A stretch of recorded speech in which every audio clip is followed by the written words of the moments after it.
Colleen Swift for Our World Media magazine here in Queens. I am honored to be speaking with Glen Greenidge, Executive Director of the Sutphin Blvd BID Corporation. Yes. And what does BID stand for? Business Improvement District. So the district consists of 94th Sutphin to Hillside in Sutphin, and it's been sanctioned by City Council.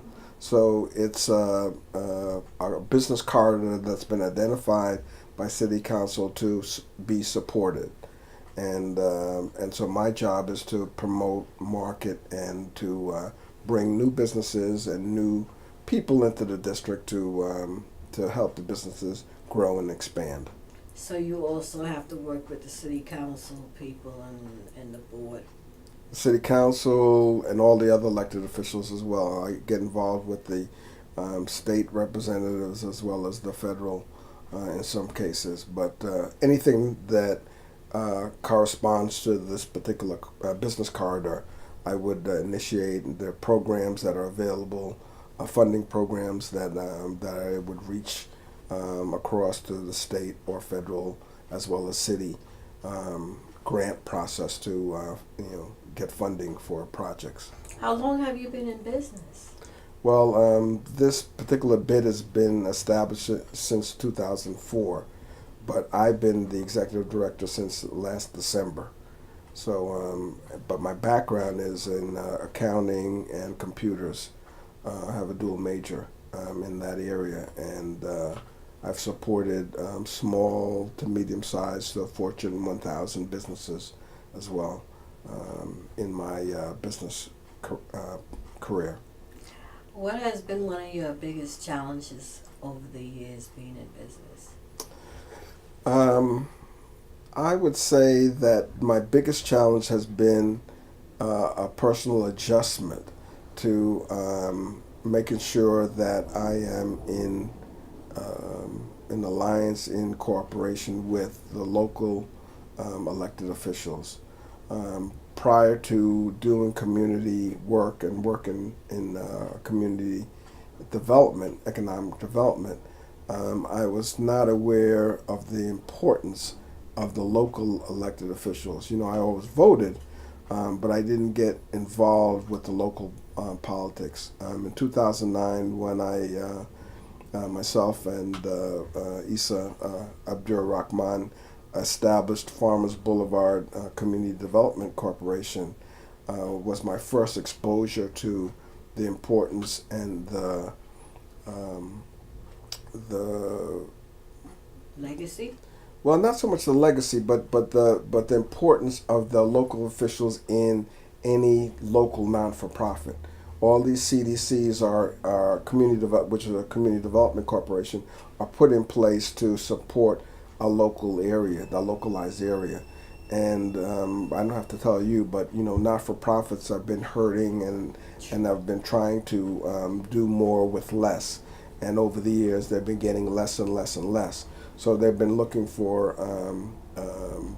creative ways to finance and fund projects. And of course, the elected officials have had some access. City Council more so than the state, but the state has cut back. They no longer have access to discretionary funding. Also, the federal politicians don't have access to discretionary funding. So, the climate and the terrain has changed quite a bit for not-for-profits. Would you say that politics and business goes hand in hand? Well, you've got to know what the interests are for the local area businesses, and most politicians are smart enough to realize that that's part of their constituency, and so that they need to support any kind of business development. One of the things that I look at for this whole downtown Jamaica corridor is it's not what it used to be back in the 60s and the 70s. In the 60s and 70s, people came to Jamaica Avenue from the Bronx, from Long Island, from all different aspects. and we've lost that kind of retail prominence that we had. And so one of my visions is to recreate that prominence, to be able to bring it back to what it once was, and that means bringing in a different kind of retailers, getting rid of some of the dollar stores. You know, our community has been proliferated with dollar stores and the the cheaper merchandising kinds of things. Is it true what I heard that there's going to be a few hotels coming to Sutphin Boulevard? Quite a few. There's quite a few hotels going to be coming to the Sutphin Boulevard and right off of Sutphin Boulevard. So if you look at a map of the area, there are probably about 10 hotels that are being considered, being proposed and planned for the area. Some are smaller than others, but in my bid specifically, we're talking about the Holiday Inn, the Hilton Garden Inn is one of them that's going to be coming to my area. And then just outside of my area is going to be the Courtyard, Marriott Courtyard Hotel with the spring suites. So it's going to be a combination of the Courtyard, Marriott Courtyard, and the spring suites. So there, and then across the street from that is going to be another loft type hotel. And this particular area, would you say it's because the Long Island Railroad is nearby and the Kennedy Airport is nearby that makes it a good idea to bring these type of hotels to the vicinity? Yeah, basically, yeah. What I've heard. I don't know if you're familiar with the old TWA terminal at the JFK Airport. That was sanctioned a landmark. There's a hotel project called the TWA Hotel that's going to be based around that project, and they're spending $62 million in renovating the TWA and putting it back to what it was in the '60s, and creating a couple of hundred hotel rooms on the outskirts of that. Now, what they said, which I thought was interesting, was that the occupancy here in the Southeast Queens area was higher than it was in Manhattan. And so because of that, a lot of the hotels are coming to the area. So, so that's going to be part of the increased, occupancy. So it makes sense. Now, again, we've got to be careful that the was the supply and demand, because if you have too much supply and the demand gets reduced, you're not going to be able to fill them. And if they don't get filled, then what has historically happened in this area is that they've been turned into shelters. And so we certainly don't want to promote. We have nothing against homeless people, but we already have our fair share of shelters in the Southeast Queens area. Yes. And so we want to make sure that we have the kind of occupancy. But back to your question, yes, with Long Island Railroad, with the air train terminal, they're talking about 20,000 people come through air train a day. And the interesting thing that I thought when I heard statistics was that 20% of the people who come into JFK are first-time travelers to the United States. So you're talking about a huge market of people who are coming in, who want to visit New York, who want to see New York, and what most tourist information points are touting is that there's more to New York City than Manhattan. So we're now talking about the outer boroughs getting some of the action, and quite frankly, we've got some great opportunities right here in downtown Jamaica. We've got the Rufus King Manor Museum in Rufus King Park, which is the legacy of of Rufus King, obviously, but we also have Grace Church, which is the second oldest church in the state of New York. And then we also have JPAC, and then of course we have York College. So we've got some areas, some activities, some historical value that would be advantageous to business travelers coming in. Now, also, the new hotels also will create job options and opportunities for people, because as of right now, like one of the biggest places that has open doors is the casino. Yes. Which brought a lot of jobs to people. So with the hotels, that would be an added addition, and I guess they will also have restaurants as well. Well, one of the development projects is bringing about 100,000 square feet of commercial retail space. That's the BRP company's project. That's on the corner of Archer and Sutphin. It used to be where the old Glen Greenidge pharmacy used to be. Yes. That construction project is going to bring 580 residential apartments, but also going to bring over 100,000 square feet of retail and commercial space. So we're looking to get some nice sit-down restaurants. A nice tablecloth type restaurant would be great. One of my visions is to really have an Apple store in that complex, as well as something on the level of Nostran's Rack.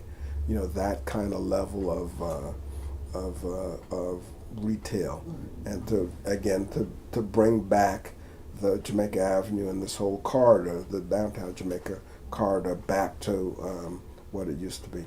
What is your time frame? What time frame are we looking at? 5 years?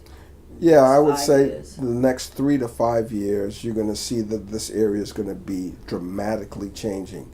And with change, we also have to be mindful of not displacing the people who are here now. So I think that that's also an important dichotomy that we have to manage as a community. Where will the people go? Well, hopefully we want to keep them in this area, and we want to also be able to provide housing, affordable housing, as part of the development that's going on for the downtown area. With the BRP company's project, the 580 is going to be 1/3 low income, middle 1/3 middle income, and then 1/3 market. So they're going to have a mix of that. Around the corner, on 149th and 94th, Artemis Development Company is looking to have 380 units of all affordable housing. So we've got a good mix, I think, in order to maintain and to keep it affordable in the area, as well as to bring in this new level of retail.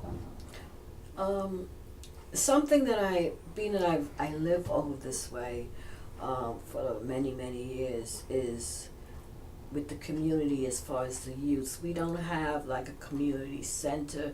I know I've spoken to several politicians, and they've talked about that yes, it's needed, but is that anything that's in the works? Well, I also do some work as I head up the economic development committee for Community Board 12, and one of the initiatives that we're looking at is having some sort of a business incubator or accelerator, so that the entrepreneur ideas that our young people actually have a home to actually grow up in, and to develop their business acumen along the way. So that's something that the Jamaica Now project is talking about doing, and so there are a couple of different forces looking at how do we inspire and support our young entrepreneurs, because we've got some great entrepreneurs here in Southeast Queens area. We just haven't provided them the opportunities that they need in order to strive. And would that also include the broadband? Wi-Fi or all these different, Well, we've got, one of the areas that we're looking at is having some tech companies be part of that conversation. But part of the Jamaica Now project is actually, you probably noticed that they've installed Wi-Fi along Jamaica Avenue. yes, So- I did notice that. Yeah, so yes. that's one of the conversations that are in place. One of the things that I'm looking at is being able to have a app that will actually open up and actually then depict the district and show what's in the district. Provide coupons and sale items for the different retail establishments inside of the district. So that's something that would help to promote it. Our young people, quite frankly, are more electronic minded, and so it's important for us as business people to make sure that they're hooked into the conversation. They have the access, and everything is going digital. It's not like the old days where you used to send out a flyer, hand out flyers and so on and so forth. So we've got to look at how do we do business, how do we do business development differently and appropriate to the environment that where technology is taking us. So that's one of the challenges as an executive director that I'm constantly looking at. How do we bridge the gap? How do we get our retailers on the map and in touch with the new or additional customer base? Okay. On a personal level, what haven't you done that you would like to do as far as your career is concerned? Well, I think one of the things that I would look forward to is possibly doing some development work specifically, like actually creating some community development projects that the community could actually invest in. One of the things that I'm working with a group right now to establish, it's right now proposed Southeast Queens Credit Union. And so the credit union, there's a piece called the CDFI, Community Development Funding Investment. And that piece actually gives you the capability to be able to have monies that are available to invest in community projects. And so what I would like to do is to be able to be able to do that on a community level, to be able, so that we own some development projects in our own community. I think that's ultimately, we have waited for other people to come in and put development money in our community. Mm-hmm. And I think what I'd like to do is to be able to create an engine that we can actually develop what we want in our community. And I think that would make a big difference in terms of pride and in terms of creating jobs for ourselves, creating jobs for our young people, and as well having more of a say in what gets developed in our community. Okay. Sounds wonderful. I wish you the best of luck. Thank you. And thank you for this time, Mr. Greenidge. Our World Media, Pauline Swift, thank you. Thank you.